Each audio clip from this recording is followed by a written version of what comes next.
તો ગુજરાતમાં યુસીસી અમલીકરણ તરફ એક મહત્વપૂર્ણ પગલું લેવામાં આવ્યું। મુખ્યમંત્રી ભૂપેન્દ્ર પટેલને મંગળવારે ગાંધીનગરમાં સમાન નાગરિક સંહિતાનો ડ્રાફ્ટ અહેવાલ સોંપવામાં આવ્યો હતો। આ અહેવાલ જસ્ટિસ રંजना પ્રકાશ દેસાઈની અધ્યક્ષતામાં રચાયેલી ઉચ્ચસ્તરીય સમિતિ દ્વારા તૈયાર કરવામાં આવ્યો છે।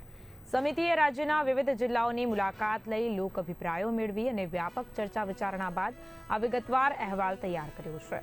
સમિતિમાં નિવૃત્ત વરિષ્ઠ આઈએએસ CL મીના, વરિષ્ઠ એડવોકેટ RC કોડેકર, ભૂતપૂર્વ કુલપતિ ડોક્ટર દક્ષેશ ઠાકર અને સામાજિક કાર્યકર ગીતાબેન શ્રોફનો સમાવેશ થાય છે।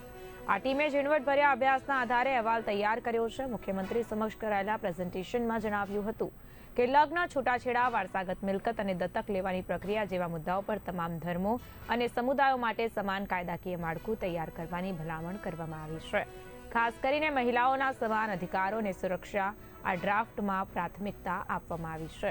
આ સાથે જ ગુજરાતની ભૌગોલિક અને સાંસ્કૃતિક વિવિધતાને ધ્યાનમાં રાખીને સંતુલિત પ્રાવધાનો સમાવેશ કરવામાં આવ્યો છે। સમિતિએ 3 વોલ્યુમમાં આ અહેવાલ તૈયાર કરી રાજ્ય સરકારને સોંપ્યો છે। આ પ્રસંગે સમિતિના સલાહકાર અને ઉત્તરાખંડના પૂર્વ મુખ્ય સચિવ શત્રુઘ્નસિંહ સહિત રાજ્યના મુખ્ય સચિવ MK દાસ, મુખ્યમંત્રીના અગ્ર સચિવ સંજીવ કુમાર, અધિક અગ્ર સચિવ ડોક્ટર વિક્રાંત પાંડે, વૈધાનિક બાબતોના સચિવ KN લાલા, કાયદા સચિવ ઉપેન્દ્ર ભટ્ટ અને અન્ય વરિષ્ઠ અધિકારીઓ ઉપસ્થિત રહ્યા હતા। અહેવાલ રાજ્યમાં સમાન નાગરિક સંહિતા અમલ માટે માર્ગદર્શક સાબિત થવાની શક્યતા વ્યક્ત કરવામાં આવી રહી છે। હવે રાજ્ય સરકાર દ્વારા અહેવાલના અભ્યાસ બાદ આગળના પગલાં લેવામાં આવશે।